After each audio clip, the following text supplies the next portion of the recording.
आपण आलोय मिनी काश्मीरमध्ये. इथं सफरचंदाची बाग, मानेगाव, मूळचं नाव मानेवाडी होतं, ते प्रसिद्ध होतं. तालुका पाटण, जिल्हा सातारा. हे अधिक माने आहेत. आणि ह्याने किती गुंठ्यावर तुम्ही क्षेत्र केलंय? हे 14 गुंठ्यावर हरमन 99 या जातीची लागवड 20 महिन्यापूर्वी केलेली. हा, म्हणजे ह्या झाडांचा वय आता 22 महिने झालेला आहे पूर्ण. आता पाठीमागं तुम्ही बघू शकता, इकडे दाखव. पाठीमागं बघू शकता तुम्ही. बघा हे सफरचंद, याची साईज आता म्हणजे हा फर्स्ट बहार आहे, बरोबर, पहिलाच बहार आहे ना हा सफरचंद असेल. झाडांची संख्या किती बसवली तुम्ही? 14 गुंठ्यामध्ये 180 झाड आहे. 10 बाय 8 वर लागण केलेली. 10 बाय 8 वर. आणि बेडचं अंतर किती आहे? दोन्ही वळीतलं अंतर 10 फूट आहे आणि वळीतलं अंतर 8 आहे. 10 बाय 8. 10 बाय 8. तुम्ही माती कुठनं बाहेर आणली असं मला कळलं. काय म्हणजे बाहेर कारण काय? ही बाग लावायची म्हणून मी लावलेली नाही. याच्या पाठीमागं फार मोठं श्रम घेतलेला आहे, खर्च केलेला आहे. मी ही 14 गुंठे बाग लावायचा निर्णय घेतला आणि घेतल्यानंतर 10 बाय 8 वरती 180 खड्डे राखण आखून तयार केले. आणि तयार केल्यानंतर JCB मशीनच्या साह्यानं 3.5 फूट घेरीचे, 3.5 फूट खोलीचे 180 खड्डे काढायला 11 तास JCB मशीन चालवलं. खड्डे पूर्ण केल्यानंतर 15 दिवस वाळून दिले. त्या बंधाऱ्यामध्ये प्रचंड गाळ साठलेला होता. तर तो एक बंधारा असा दुर्गम ठिकाणी होता, त्यातला कुठल्याही शेतकऱ्यांनी गाळ नेला नव्हता. त्यात 11 फूट तो बंधारा गाळानं पूर्ण भरलेला होता. महाराष्ट्र शासन आणि संबंधित शेतकऱ्यांची परवानगी घेऊन त्या बंधाऱ्यात वाट बनवली 1 तास JCBनं. आणि तिथं 3 ट्रॅक्टर नेले आणि JCBनं 42 टेलर गाळ JCBनं भरून रानामध्ये आणला. एका डम्पिंग टेलरमध्ये 4 खड्डे भरले. तर हा गाळ पळटेचा भरला. त्या 2 कुजलेली गमेली शेणाची टाकून ते कालवलं. आणि 2.5 वर्ष वयाची हरमन 99 ही मानच्या टाकेवाडीतून 250 रुपयाला एक झाड आणून 1 जुलैला 2 वर्षापूर्वी याची लागण केलेली. 1 जुलै 2 वर्षापूर्वी. म्हणजे 22 महिने पूर्ण झाले. 22 महिने. पहिला भार तुम्हाला कसा वाटला? पहिला भार इतका प्रचंड आहे. आता इथं सर इकडे काय कॅमेरा करू. घासानं फळं याला एकामध्ये 5-6 फळे आहेत बघा इथं. काही ठिकाणी 8-9 फळे आहेत. काही ठिकाणी तर प्रत्येक झाडावर आता 5, 6, 7, 8, 10 किलो माल आलेला आहे. 10 किलो सायकल पद्धतीनं, काय फुलं आहेत, काय बाल्यावस्थेत, काय मोठी, काय त्याच्यापेक्षा मोठी, सगळ्या झाडाला फळं चालू झाली. ठीक आहे. खड्डा हे 14 गुंठ्याला 180 खड्डे निघाले. त्याला 42 टेलर गाळ आणला. 42 डम्पिंग टेलर. हा, डम्पिंग टेलर. एका डम्पिंग टेलर मध्ये 4 खड्डे निघाले. कष्ट अधिकराम माने, मानेगाव, तालुका पाटण, जिल्हा सातारा. आपण कष्ट केले या माणसानं.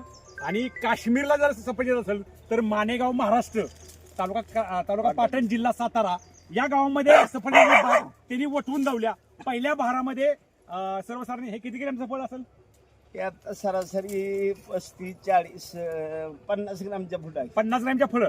आणि फळांचे आकार तुम्ही बघू शकता. बघा इथे लागलेलं आहे, फळ पक्व झालेलं आहे. पुन्हा नंतर बघा इकडच्या बाजूला एक पक्व लागलेलं आहे. आणि एका घासामध्ये फ्लावरिंग स्टेज चालू आहे आणि सफरचंद पण चालू आहेत. आणखीन हे अशा पद्धतीची फळं आहेत बघा. अशा पद्धतीची फळं आणि गुच्छ बघा कसा लागलाय फळांचा. हो का फळं काय साईजची 100 ग्रॅम, 150 ग्रॅम, 50 ग्रॅम. आज ह्या कापड आहे. हा पहिला भार असल्यामुळं ह्याच्या वेळेला पुढच्या वेळेला तुमचा अंदाज काय, एका झाडाला किती भार निघेल? सर्वसाधारण या झाडापासून आपल्याला पुढल्या वर्षी 50, 60, 70 किलो प्रति झाड माल निघणार आहे. आणि ज्यावेळी 5 वर्षाचे जे वय होईल त्यावेळी झाडांचा ग्रोथ वाढलेला असणार, फांद्यांची ताकद वाढलेली असणार. त्यावेळी सर्वसाधारण एका झाडावर 80, 90, 100, 125 किलो माल मिळणार आहे प्रति झाड. मला 2 वर्षापासून एक झाड 10,000 रुपयाचं उत्पादन देणार. अच्छा. आता तुम्हाला वन्य प्राण्याचा किंवा पक्ष्यांचा काय त्रास आहे का? दिवसा रानातले पक्षी, पोपट यांचा त्रास आहेच. आणि रात्रीवर वटवाघळांचा त्रास आहे आणि वानराचा त्रास आहे. तर त्याच्यासाठी आम्ही नियोजन 20 फूट उंचीचे 10 फुटावर मोठे बांबू तोडून आणलेले ते उभे करून त्याच्यावर समुद्रातली माशाची जाळी टाकणार आहे. अच्छा. आणि सभोवतानं पॅरासूटची जाळी टाकून सिक्युरिटीसाठी त्याचा बंदोबस्त करणार.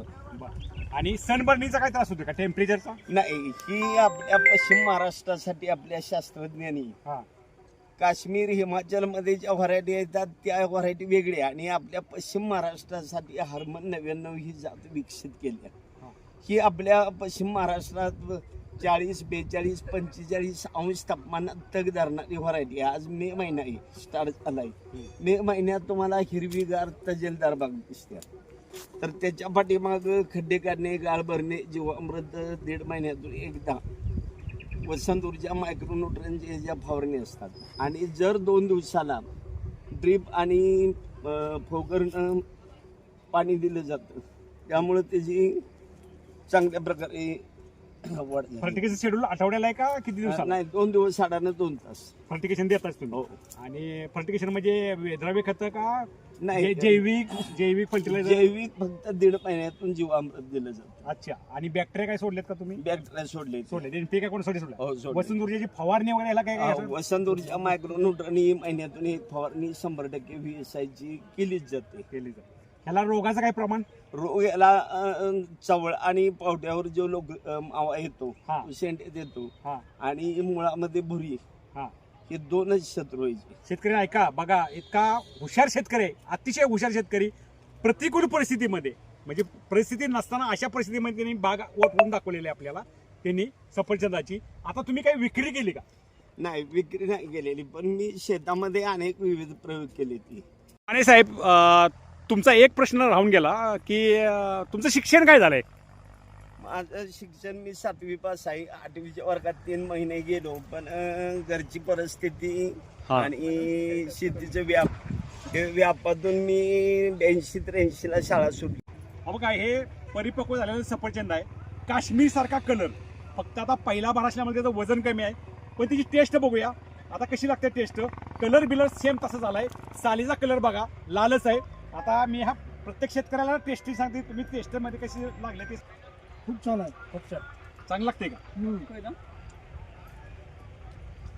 Same quality. सफरचंद हा काश्मीर सारखा जी टेस्ट असते ना, तीच क्वालिटी लागते. गोडपणा तसाच आहे. सालीचा कलर, आकार लहान, असे अजिबात मोठा नाही. तसा 100 ते 150 ग्रॅमच्या दरम्यान फळ आहे बघा. याच्यापेक्षाही पुढच्या वर्षी दुसऱ्या बहारामध्ये, आता याला बहार कधी येतो? मला ऑगस्ट सप्टेंबर मध्ये फुलं येतात. हा. फुलं कसल्या कलरची असतात? फुलं इथं आहेत. हा बघा फुलं, जरा क्लोज घ्या कॅमेरा. हा बघा फुलांचा आकार कसा आहे बघा, पांढरी. आणि पानं पण कशी आहेत बघा. ही पानं जशी मोठी होती बघा, ही जरा क्लोज घ्या आणखी. पानं कशी दिसते बघा. हे तिची पानं आहेत. हे खोड आहे. हे बुंदा बघा कसा जाड झालाय बघा. 22 महिन्यात पण अतिशय चांगला बुंदा जाड झालाय. दोन्ही पण लॅटरल टाकले ठिबकच्या, त्यांनी 16 mm लॅटरल टाकलेले. ती सफरचंदाची शेती हे अद्ययावत करतायत, पण ती नाही. त्यांना सर्व प्रकारच्या फळभाज्या असेल, ऊस असेल, कलिंगड असू दे, फणस, आंबा, चिकू, जे काय असेल ते असू दे. आतापर्यंत त्यांना किती पुरस्कार मिळाले तुम्हाला? खाली 39. हा, खाली 39 पुरस्कार मिळाले बघा. टोटली बघा, हे पुरस्कारांची त्यांनी शोपीस मध्ये लावलेत. या पाठीमागे सर्टी पण दिलेले आहेत. अहो काही सर्टिफिकेट सगळे आहेत. अहो काही, आणि ही ट्रॉफी पण त्यांना मिळालेली आहे. हे बघा, महाराष्ट्र शासनाचे. आता त्यांनी किती, ही पाठीमागे दाखवा. हे सगळे प्रमाणपत्र त्यांना दाखवा. इतक्या प्रकारची ही सर्टिफिकेट आणि मानचिन्ह हे टोटली मिळाले. यांना पुरस्कार मिळाले बघा एवढे. हे बऱ्याच प्रकारची शेती, म्हणजे आता त्यांचं टार्गेट आहे ऊस 130 टन एकरी काढायचं टार्गेट तुमचं आहे ना आता सध्या. 130 टन. आणि भातात त्यांना अतिशय उत्तम पद्धतीचा पुरस्कार मिळालेला आहे. 138 भुईमुगात 48 किलो शेंग. भुईमुगात पण अतिशय मोठा त्यांना पुरस्कार मिळालेला आहे. फक्त आता कृषीरत्न पुरस्कार महाराष्ट्र शासनाने त्यांनी आता तुम्हाला सांगतो पुढची गोष्ट. महाराष्ट्र शासन कृषीरत्न पुरस्कार भूषण हा पुरस्कारासाठी त्यांनी जवळजवळ सर्व तयारी केलेली आहे अधिक्रमाने यांनी. आता ते पुरस्काराची फाईल टोटली एक गोष्ट त्यांनी जुळवीत आणलेली आहे. ती फाईल शासनाला सादर होणार. तो पण त्यांना पुरस्कार मिळो ही आमची सर्वांची इच्छा ना, सदिच्छा.